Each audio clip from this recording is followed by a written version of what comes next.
Hello बच्चों। तो मेरा नाम है सहर्ष और आज के इस वीडियो में हम लोग पढ़ेंगे ट्रिग्नोमेट्री। ठीक है, ट्रिग्नोमेट्री के हर एक इंपॉर्टेंट टाइप के क्वेश्चन हम लोग सॉल्व करेंगे और ट्रिग्नोमेट्री को कैसे आसान से आसान तरीके से पढ़ा जा सकता है आज हम लोग देखेंगे। क्लास 9 में तुम लोगों ने ट्रायंगल्स के बारे में पढ़ा होगा, उसमें से एक ट्रायंगल होता है राइट एंगल ट्रायंगल। क्या होता है? राइट एंगल ट्रायंगल होता है। ठीक है, तो अब सपोज करो कि एक बच्चा है जो कि अपने स्कूल की तरफ से घूमने गया हुआ है। वो कुतुब मीनार घूमने गया हुआ है। कहाँ गया है? कुतुब मीनार घूमने गया हुआ है। वो बच्चा नीचे से खड़ा होकर कुतुब मीनार, ये कुतुब मीनार है, कुतुब मीनार के टॉप को देखता है। ठीक है, कुतुब मीनार के टॉप को देखता है। ठीक, ये राइट एंगल सपोज कर रहा है कि वो राइट एंगल ट्रायंगल ही बनेगा। कुतुब मीनार ये है, ग्राउंड ये है, लड़का यहां से देख रहा है किस पे? कुतुब मीनार के टॉप पे देख रहा है। तो अब कुतुब मीनार की हाइट कैसे निकलेगी? कुतुब मीनार की हाइट कैसे निकलेगी? ट्रिग्नोमेट्री को कैसे यूज करके किसी भी चीज की हाइट को या फिर उसके बीच के डिस्टेंस को हम लोग कैसे पता कर सकते हैं? उसमें बीच में एक एंगल भी यूज होगा, तो इसीलिए हम लोग ट्रिग्नोमेट्री पढ़ते हैं। ठीक है, अब देखो ट्रिग्नोमेट्री होती क्या है। देखो, ये ट्री मतलब होता है थ्री, गॉन मतलब होता है साइड्स, गॉन मतलब होता है साइड्स। ये ट्रिग्नोमेट्री ग्रीक वर्ड है और इसका तीन वर्ड्स में इसको तोड़ा जाता है, थ्री साइड्स। और जो मेट्री है उसको बोलते हैं मेट्रॉन। इसका मतलब होता है मेजर। क्या होता है? मेजर, मतलब तीन साइड्स का मेजर। तो आप ऐसे ही बोल सकते हैं कि ट्रिग्नोमेट्री क्या है? ट्रिग्नोमेट्री जो है एंगल्स और साइड्स के बीच में रिलेशन है किसी भी राइट एंगल ट्रायंगल का। देखते हैं ट्रिग्नोमेट्रिक रेशियोज क्या होते हैं। ठीक है, अभी मैंने पढ़ा कि राइट एंगल ट्रायंगल कोई है। ठीक है, राइट एंगल ट्रायंगल का ये बी एंगल जो है ये राइट एंगल है।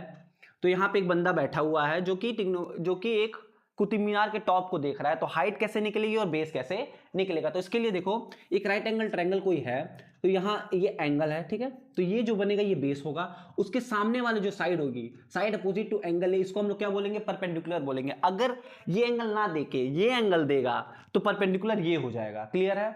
अगर ये एंगल ना देके एंगल ये देगा तो परपेंडिकुलर ये हो जाएगा। तो इसके हिसाब से देखा जाता है। और ये जो साइड सबसे लंबी जो साइड आपको दिख रही है, जो तिरछी साइड है, इसको बोलते हैं हाइपोटेनस बोलते हैं। अब 6 ट्रिग्नोमेट्रिक रेशियोज हमारे होते हैं। कौन कौन से? Sine, cos, tan, cot, sec and cosec होते हैं। अब इनकी रेशियो क्या होगी? तो ये देखिए, एक ट्रिक होता है हमारा, पंडित बद्री प्रसाद हर हर बोले। ठीक है, पंडित बद्री प्रसाद हर हर बोले। आप इसको ऐसे भी ले सकते हैं, पाकिस्तान भूखा प्यासा हिंदुस्तान हरा भरा। जो कि पाकिस्तान भूखा प्यासा है, हिंदुस्तान हरा भरा है, तो हम लोग पाकिस्तान भूखा प्यासा मानेंगे और हिंदुस्तान हरा भरा मानेंगे।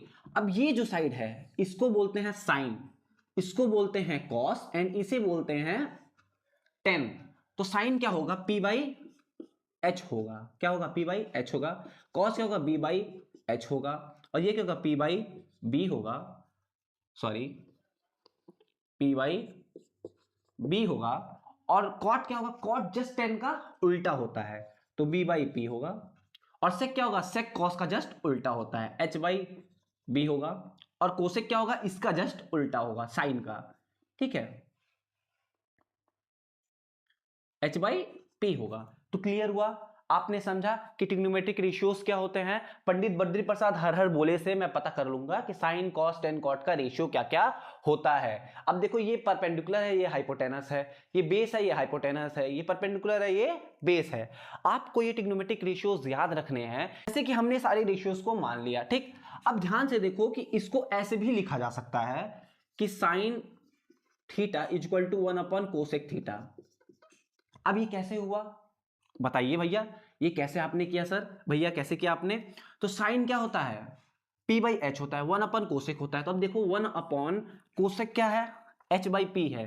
तो एच बाई पी जब मैं रखूंगा, एच बाई पी जब मैं यहां रखूंगा, तो जब ये पलटेगा, जब रेसिप्रोकल होगा, तो पी बाई एच बना देगा। और साइन का वैल्यू क्या होता है? पी बाई एच ही होता है। समझे? तो इसीलिए sine theta is equal to 1 upon cosec theta करते हैं। अब इसको हम लोग इस तरह से भी लिख सकते हैं कि sine theta cosec theta is equal to 1। अब ये क्यों हुआ भैया? ये इसलिए हुआ, ये पी बाई एच हुआ, ठीक है, इंटू एच बाई पी हुआ। अब ये दोनों जब कटेगा तो आंसर क्या आ जाएगा? 1 आ जाएगा। इसी तरीके सिमिलरली हम बाकी के जो रेशियोज हैं उनका भी रिलेशन बना सकते हैं। कैसे? Cos theta 1 upon sec theta. अब ये भी भैया सेम ही है। कैसे सेम है भैया? देखिए, बी बाई एच, कॉस का क्या है? बी बाई एच है। ठीक है, अब ये क्या है? सेक क्या है हमारा? एच बाई बी है। अभी जब रेसिप्रोकल होगा तो ये b बाई एच बन जाएगा ना, तो देखो दोनों सेम हो गया तो ये भी सेम हो जाएगा। अब इसको आप ऐसे भी लिख सकते हैं cos theta into sec theta बराबर 1 होता है। अब इसी तरीके से सेम टू सेम आप टेन को भी मान सकते हैं, किसको, tan theta cot theta equal to 1 भी आप बोल सकते हैं। कैसे, टेन की वैल्यू क्या है, p बाई बी है, कॉट की b बाई p है, b से b गया, p से p गया, बचा क्या हमारा 1 बचा। ये हमारा रिलेशन हो गया। ठीक है, अभी हम लोग इसको जब क्वेश्चन करेंगे तो उसको हम लोग इस्तेमाल करेंगे। तो चलिए अब क्वेश्चन करते हैं। पहला क्वेश्चन हमारा क्या है, गिवन दिया हुआ है 10a equal to 4/3, find the other trigonometric ratios of angle a। अब यहाँ पे एंगल a दिया हुआ है, इसका मतलब कोई एक राइट एंगल ट्रायंगल हम बनाएंगे, एंगल a हमारा क्या है 10 है। ठीक है, तो 10 क्या होता है भैया, पहले यहाँ पे नोट करिए 10 क्या है हमारा 4/3 है। ठीक है, 10 के रेशियोज क्या क्या होते हैं, यहाँ देखो p बाई बी है, मतलब p और b, मतलब परपेंडिकुलर हमारा 4 है और बेस हमारा क्या है 3 है। तो यहाँ पे हम लोग यहाँ लिख सकते हैं परपेंडिकुलर हमारा क्या है 4 है और बेस हमारा क्या है 3 है, तो हमको हाइपोटेनस निकालना है। अब बाय पाइथागोरस थ्योरम अगर हम लोग लगाएंगे तो पाइथागोरस थ्योरम क्या होता है बेटा, H square equal to P square plus B square, मतलब हाइपोटेनस का स्क्वायर फिर इक्वल टू परपेंडिकुलर का स्क्वायर प्लस बेस का स्क्वायर। आप इसको ऐसे भी लिख सकते हैं कि ए सी का स्क्वायर ए बी का स्क्वायर प्लस बी सी का स्क्वायर। ये क्या है हमारा हाइपोटेनस थ्योरम है। ठीक है, सॉरी पाइथागोरस थ्योरम है। अब हमें क्या निकालना है, एच निकालना है, तो यहाँ पे हम लोग लिखेंगे एच स्क्वायर, पी की वैल्यू क्या है भैया 4 है तो 4 का स्क्वायर, बी की वैल्यू क्या है 3 है तो 3 का स्क्वायर। अब इसको सॉल्व करिए, 16 प्लस 9 क्या बना, ये 25 बना, और ये हमारा एच स्क्वायर की वैल्यू है, तो हमारा एच की वैल्यू क्या आ गई 5 आ गई। इसका मतलब जो हमारा हाइपोटेनस है वो क्या है 5 है। ठीक है, हाइपोटेनस हमारा क्या है 5 है। अब क्या बोल रहा है, find the other trigonometric ratios of angle A. अब एंगल ए के सारे बताना है, तो हमारे पास किसका है 10 का है हमारे पास, तो 10 की हमारे पास क्या वैल्यू है 4/3 है, इसको नोट कर लीजिए। ठीक है, हाइपोटेनस क्या आया 5 आया, तो यहाँ पे मतलब 5 यहाँ हो जाएगा, B p by B, p क्या है हमारा 4 है, b क्या है हमारा 3/5 है, ये कॉस हो गया।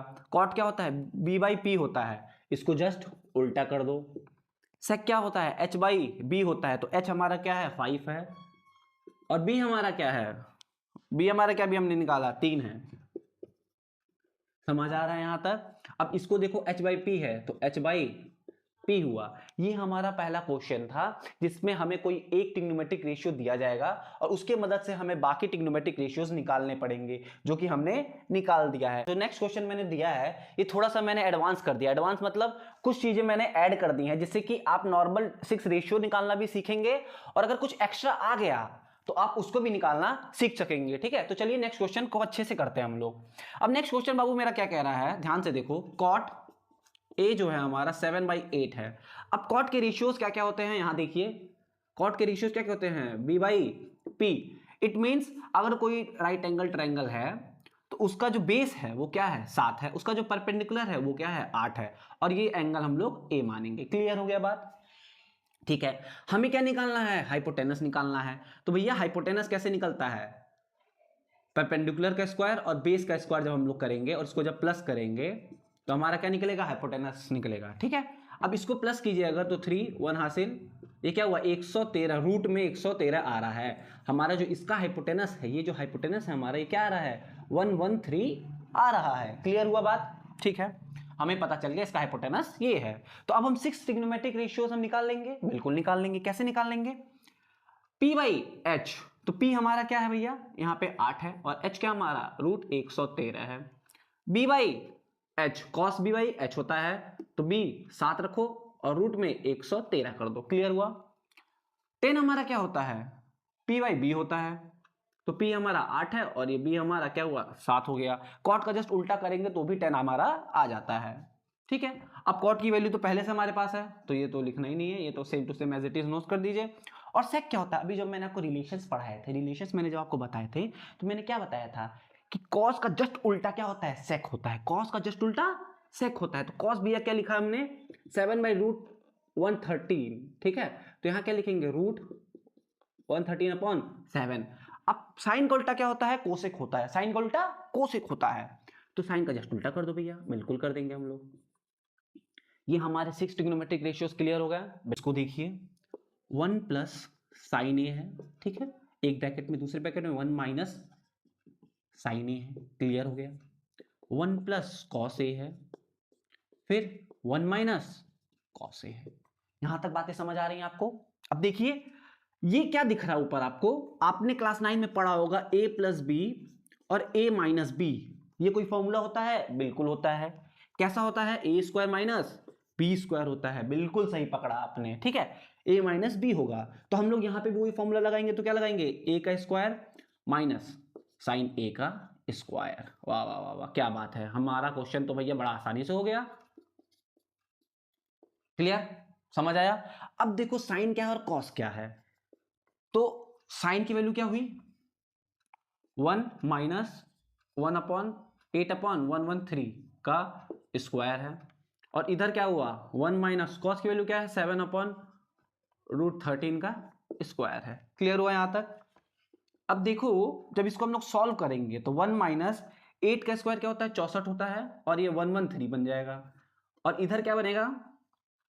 1 माइनस 49 113 बनेगा, ठीक है। जब एलसीएम लेंगे तो एलसीएम में क्या होगा? 113 आएगा, 64 यहाँ आएगा, और 113 नीचे हमारा है, इसके नीचे हमारा 113 हुआ, 49 हुआ, और इधर भी क्या आ जाएगा? 113 हुआ। 113 से 113 हमारा कैंसल आउट हो गया। अब देखो 64 में से 13 में से 64 घटाओ, 13 में से 4 गया, कितना बचेगा? 9 बचेगा, ये 10 में से गया 49 बचेगा, कितना बचेगा? 49 बचेगा, और नीचे 49 में से जब इसको माइनस करेंगे तो हमारे पास क्या बचेगा? 64 बचेगा। इसका मतलब हमारा जो ये क्वेश्चन था, इसका आंसर हमारे पे क्या आ रहा है? इसका आंसर हमारे पे 49/64 हमारा आंसर आ रहा है। क्लियर हुआ बात क्लियर हुई कि अगर इस तरह के क्वेश्चन दे दिया जाए तो उसको कैसे करेंगे, कैसे उसको सॉल्व करेंगे। पहले ट्रिग्नोमेट्रिक रेशियोज निकालेंगे, उसके बाद उसकी वैल्यू इसमें पुट करेंगे और हमारा आंसर निकल के आ जाएगा। क्लियर हुआ? अब देखो नेक्स्ट क्या दिया हुआ है? कॉट स्क्वायर ए। अब कॉट स्क्वायर ए क्या होता है भैया? यहां देखिए कॉट ए की वैल्यू दी हुई है, तो कॉट स्क्वायर ए की वैल्यू निकाल दीजिए फटाफट। कैसे? इसकी वैल्यू रखिए, इसका स्क्वायर कर दीजिए, तो क्या हुआ? 49/64 हो गया भाई। थर्ड क्वेश्चन क्या है? कंसीडर ट्रायंगल ABC, तो बना लो भैया ट्रायंगल ABC बना लिए। राइट एंगल ट्रायंगल किस पे है भैया? C पे है, ये भी बना दिए, ठीक है। इन विच AB, अब इसको A रखो, इसको B रखो। इन विच AB क्या है? 29 है, ये भी क्लियर हो गया। और BC हमारा क्या है? 21 है। BC हमारा क्या है? 21 है, और जिसमें कि हमारा एंगल जो है ABC थीटा है। तो ABC, तो इसको ऐसा करते हैं, इसको चेंज कर देते हैं ऐसे थोड़ा सा, ठीक है। तो हमारा ABC क्या है? हमारा यहाँ पे थीटा है। इसका मतलब कि हमारा 29 AB ये हुआ, और ये हमारा BC, तो यहाँ से इसकी वैल्यू उठाइए और BC यहाँ पे इसकी वैल्यू डाल दीजिए, ठीक है। तो मतलब AB हमारा 29 हो गया, BC हमारा 21 हो गया। मतलब हमें किसको निकालना है? AC को निकालना है। AC हमारा क्या है? परपेंडिकुलर है। क्लियर? तो अब इसको निकालने से पहले हम लोग लिखेंगे in triangle ABC, hypotenuse theorem में लगाऊंगा। हाइपोटेन्यूस थ्योरम लगाएंगे तो क्या होगा? AB का स्क्वायर, ठीक है, AC का स्क्वायर प्लस BC का स्क्वायर। AB का स्क्वायर क्या है भैया? 29 का स्क्वायर। AC का स्क्वायर तो भैया हमको पता ही नहीं है, निकालना है हमको। इसका क्या है? 21 का स्क्वायर हो गया, ठीक है। अब इसको जब हम लोग करेंगे तो 841 इसकी वैल्यू होती है, 29 का स्क्वायर जो होता है। और ये क्या होगा बताइए? इसकी वैल्यू क्या होगी? 441 होगी। इधर प्लस में इधर आएगा तो क्या होगा? माइनस में होगा। तो 841 में से 441 जब माइनस करेंगे तो हमारा आंसर क्या आएगा? 400 आएगा। क्या आएगा? 400। 400 रूट में रहेगा, तो इसकी वैल्यू क्या आ गई? AC की वैल्यू क्या आ गई भैया? 20 आ गई। इसका मतलब हमारा जो परपेंडिकुलर है वो क्या है? 20 है। परपेंडिकुलर हमारा 20 है, तो हमने इससे निकाल लिया। अब देखो 6 ट्रिग्नोमेट्रिक रेशियो अगर बोलता कि निकालो, तो हम लोग इसकी मदद से यहाँ पे रख के सारा वैल्यू निकाल देते, पर हमको बोला नहीं है। हमें क्या बोला है? साइन और कॉस के फॉर्म में इस तरह से इवेल्युएट करना है हमको। तो पहले देखो हमको जरूरत किसकी? अभी साइन और कॉस की जरूरत है। किसकी? साइन एंड कॉस की। तो लिखो sine theta cos theta. Sine का क्या होता है? P/H होता है। कॉस का क्या होता है? B/H होता है, ठीक है। क्लियर है यहाँ तक? अब P/H, तो P क्या है यहाँ पे भैया? अभी हमने निकाला तो ये हमको पता चला P हमारा क्या है? 20 है, और H हमारा क्या है? 29 है, ठीक है। कॉस में हमारा B क्या है? 21 है, और ये 29 है। ये हमारा रेशियो हमको पता चल गया जो हमको निकालना था, ठीक है। अब हमें क्या निकालना है, हमको इवेल्युएट करना है। तो देखो अगर तुम आइडेंटिटी पढ़े होते तो तुमको पता होता cos square theta plus sine square theta हमेशा 1 होता है। क्या होता है? हमेशा 1 होता है। लेकिन हम लोग तो पढ़े हैं ही नहीं, हम लोग रेशियो की मदद से निकाल रहे हैं, तो हमको निकालना पड़ेगा। तो चलिए निकालते हैं। cos square theta plus sine square theta, clear है। अब cos की वैल्यू हमने क्या निकाली है, 21/29। फिर इसकी साइन की क्या है हमारी, 20/29 है। इन दोनों को क्या करेंगे भैया, हम लोग स्क्वायर कर देंगे। ये 441 हुआ, ये 841 हुआ, ये 400 हुआ, ये 841 हुआ। अब इसको जब प्लस करेंगे तो 841 फिर बन जाएगा, और नीचे 841 है, तो ये कट पिट के क्या हमारा आंसर आ गया, 1 हमारा आंसर आ गया। मैंने करने से पहले ही बता दिया था, ठीक है। अब नेक्स्ट क्वेश्चन क्या है हमारा, cos square theta minus sine square theta, plus था माइनस कर दिया, ठीक है। अब तुम अगर पढ़े होते, आइडेंटिटी अगर तुम पढ़े होते तो इसका भी आंसर तुम तुरंत बता देते, ठीक है। लेकिन हम लोग पढ़े हैं नहीं, तो हम लोग को निकालना पड़ेगा। तो cos स्क्वायर की वैल्यू, cos की वैल्यू क्या है, 21/29 का स्क्वायर है, माइनस 20/29 का स्क्वायर है। इसको भी निकाल लेंगे, 441/841 माइनस 400/841 हो गया। अब इसको सॉल्व करेंगे तो हमारा क्या आएगा, 41/841, ये हमारा क्या हुआ भैया, आंसर हो गया। क्वेश्चन करते हैं। तो पहले क्वेश्चन में डायरेक्ट हमको दे रहा था कि साइन की वैल्यू ये है, कॉस की वैल्यू ये है, उसको निकालिए, ठीक है। अब देखो थोड़ा सा चेंज आया है, क्वेश्चन में। क्वेश्चन क्या कह रहा है, triangle OPQ, P is right angle triangle, तो बना लीजिए भैया।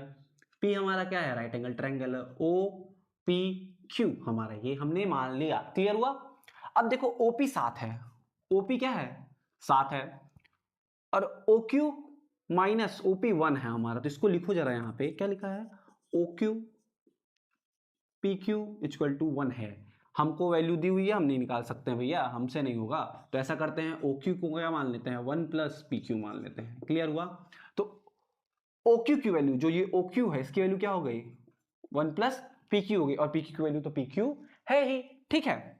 तो अब क्या करेंगे हम लोग, पाइथागोरस थ्योरम नॉर्मल लगा देंगे। तो पाइथागोरस थ्योरम क्या होगा, OQ का स्क्वायर इक्वल टू OP का स्क्वायर प्लस PQ का स्क्वायर, समझ आया यहां तक। अब देखो OQ है तो ये O और Q है, तो 1 प्लस PQ का स्क्वायर कर दो यहाँ पे, और OP की वैल्यू 7 है तो इसका स्क्वायर कर दो, और PQ की वैल्यू तो मुझे पता ही नहीं है, तो उसी को तो निकालनी है। अब इसका जब हम लोग होल स्क्वायर करेंगे तो क्या बनेगा, A का स्क्वायर प्लस B का square plus 2A and B, और ये 49 है, और ये PQ है। अब देखो PQ इधर प्लस में है और PQ इधर प्लस में है, तो दोनों PQ आपस में क्या हो जाएंगे, कैंसिल आउट हो जाएंगे, ठीक है। और ये इधर प्लस में इधर जाएगा तो क्या होगा, माइनस हो जाएगा, इधर होगा तो माइनस हो जाएगा। तो 49 में जब 1 माइनस होगा तो क्या 48 बनेगा, और PQ की जो हमारी वैल्यू है ये 2 से डिवाइड होगी, और क्या बनेगा, 24 बनेगा। तो PQ की जो हमारी वैल्यू है ये क्या आएगी, 24 आएगी, क्लियर हुआ यहाँ पे। तो जब PQ की वैल्यू 24 आ रही है, जब PQ की वैल्यू 24 आ रही है, तो OQ की वैल्यू क्या आएगी, 25 आएगी। इसका मतलब PQ 24 है और ये क्या है, 25 है, क्लियर हुआ। तो अब हमें निकालना क्या है, साइन Q निकालना है और कॉस Q निकालना है, ठीक है। साइन Q निकालना और कॉस Q निकालना है। अब देखो यहाँ पे बहुत से बच्चे गलती करते हैं, गलती क्या करते हैं, वो एंगल इसको मान के ही साइन और कॉस निकाल देते हैं, जो कि हमारा आंसर बिल्कुल गलत आ जाएगा। हमें क्या बोल रहा है, साइन Q की वैल्यू निकालो और कॉस Q की वैल्यू निकालो। अभी जब मैं पढ़ा रहा था तब मैं आपको बताया था कि जिस भी एंगल की बात होगी उसके सामने वाला क्या बन जाएगा, परपेंडिकुलर बन जाएगा, और उसके बगल वाला क्या बन जाएगा, बेस बन जाएगा, और उसके जो इधर रहेगा वो हमेशा हाइपोटेनस रहेगा। तो इससे आप समझ सकते हैं कि अगर एंगल Q की बात कर रहा है तो हाइपोटेनस बेस क्या, सॉरी परपेंडिकुलर क्या हो गया, 7 हो गया। तो जब ये बोल रहा है तो 7 परपेंडिकुलर अपॉन हाइपोटेनस 25, क्लियर है। कॉस की बात कर रहा है तो कॉस में बेस ये हो गया 24 और हाइपोटेनस हमारा 25 हो गया। अगर जैसे समझो, अगर इस एंगल की बात करता है, अगर इस एंगल की बात करता है तो ये परपेंडिकुलर होता है, ये बेस होता है, और ये हाइपोटेनस होता है। लेकिन अगर इस एंगल की बात कर दिया, किसकी, इसकी बात कर दिया, तो उसके सामने वाला क्या बन जाएगा, परपेंडिकुलर बन जाएगा। इसके बगल वाला बेस बन जाएगा और ये हाइपोटेनस बन जाएगा। तो यहाँ पे मामला आप समझे क्या होगा। बहुत से बच्चे ये यहाँ से लेके यहाँ तक बिल्कुल सही करते हैं, लेकिन जो ही यहाँ निकालना पड़ता है उनसे गलती हो जाती है। तो आप ये गलती दोहराइएगा मत, ठीक है। बहुत इंपॉर्टेंट क्वेश्चन है जो कि आपके पेपर में आने की 100% संभावना है, ठीक है। तो इस क्वेश्चन को थोड़ा ध्यान से देखना। ये क्वेश्चन क्या कहता है बेटा, समझो। इन ट्रायंगल PQR, तो यहाँ पे भैया एक ट्रायंगल बना लेंगे हम लोग, छोटा सा प्यारा सा ट्रायंगल बना लिया हमने। PQR, क्यू हमारा क्या है, राइट एंगल ट्रायंगल है। क्लियर हो गया। राइट एंगल ट्रायंगल ऐसे बनता है, एकदम स्क्वायर रहता है, ठीक है। तो PQ एंड R, ओके। हमें क्या क्या दिया हुआ है, गिवन मेरे पास क्या क्या है, गिवन लिखो पहले। गिवन हमारे पास क्या है, PR प्लस RQR 25 है, और PQ क्या है हमारा 5 है। PQ की वैल्यू हमारी क्या है 5 है, मतलब जो हमारा जो बेस है वो क्या दिया हुआ है 5 दिया हुआ है, ठीक है। तो हम क्या करेंगे कि ऐसा करते हैं, हम क्या करेंगे, let PR equal to X। PR को क्या मान लिया मैंने, X मान लिया। तो जो QR है ये बन गया क्या 25 माइनस एक्स, क्योंकि इधर प्लस में था इधर गया तो माइनस में हो गया। और हमारे पास PQ की वैल्यू तो 5 है ही। अब पाइथागोरस थ्योरम लगा देंगे। पाइथागोरस थ्योरम लगाएंगे तो क्या होगा भैया, PR का स्क्वायर RQ का स्क्वायर प्लस PQ का स्क्वायर। क्लियर हुआ यहां तक। अब PR का स्क्वायर क्या है हमारे पास, एक्स स्क्वायर है। RQ हमारे पास क्या है, ये है 25 माइनस एक्स का होल स्क्वायर, और PQ क्या है हमारे पास 5 का स्क्वायर, ठीक है। अब इसको सॉल्व करिए, सॉल्व करेंगे तो क्या होगा, एक्स स्क्वायर 25 क्या होता है 625 होगा, plus x square minus 2AB, तो क्या होगा 50x प्लस 25, कितना हुआ 25 हुआ। यहां तक मामला समझ आ रहा है, बिल्कुल समझ आ रहा है। ये x से ये x कट जाएगा और ये माइनस तो रहेगा ही रहेगा। अब देखो ये दोनों प्लस हो जाएंगे, तो ये क्या बना 650 बना, ठीक है। ये माइनस में इधर आएगा तो किस में होगा, प्लस में हो जाएगा, ठीक। एक जीरो से एक जीरो गया और 65/5 हुआ, और ये क्या बना 13 बना। मतलब जो x की वैल्यू है वो क्या है 13 है। x की वैल्यू क्या है, वो 13 है। तो जब x की वैल्यू 13 आई तो इसकी वैल्यू क्या हो गई 25 माइनस 13 जब करेंगे तो इसकी वैल्यू क्या हो गई 12 हो गई। क्या हो गई 12 हो गई। तो इसका मतलब जो हमारा x था ये क्या हुआ 13, तो PR जो है हमारा ये क्या है, ये 13 है, और QR हमारा क्या है, ये है 12 है। समझ आया बाबू यहां तक सब कुछ। अब हमें निकालना क्या क्या है, साइन कॉस टेन, सब क्या निकालना है, P के फॉर्म में निकालना है। P साइन कॉस और ये क्या है टेन, सब में क्या है बाबू P है। तो एंगल इसको देखेंगे तो इसके सामने वाला क्या बना, परपेंडिकुलर बना। तो इसका P/H, B/H और P/B। क्लियर है। तो P/B, तो P है और B है, तो P क्या हुआ 12 हुआ, और B क्या है हमारा 5 हो गया, ठीक है। cos क्या है B/H है, तो B हमारा क्या है 5 है, और H क्या है हमारा 13 है, और साइन हमारा क्या हुआ 12/13 हो गया। क्लियर है। तो हमने ट्रिग्नोमेट्रिक रेशियोज के जितने भी टाइप के टफ क्वेश्चन थे, जितने भी बेहतरीन से बेहतरीन क्वेश्चन हो सकते थे, हमने ट्रिग्नोमेट्रिक रेशियो के क्वेश्चंस को कंप्लीट कर लिया है। अगर आप ये वीडियो देख रहे होंगे तो आपसे ट्रिग्नोमेट्रिक रेशियो का कोई भी क्वेश्चन फंसेगा नहीं, क्योंकि मैंने हर एक टाइप के अच्छे से अच्छे क्वेश्चंस आपको करवा दिए हैं। तो मिलते हैं नेक्स्ट वीडियो में, और अगला वीडियो में बनाऊंगा ट्रिग्नोमेट्रिक रेशियोज के जो एंगल्स होते हैं, स्पेसिफिक जो एंगल्स होते हैं उसके बारे में हम लोग बात करेंगे। तो मिलते हैं नेक्स्ट वीडियो में, तब तक के लिए जय हिंद जय भारत।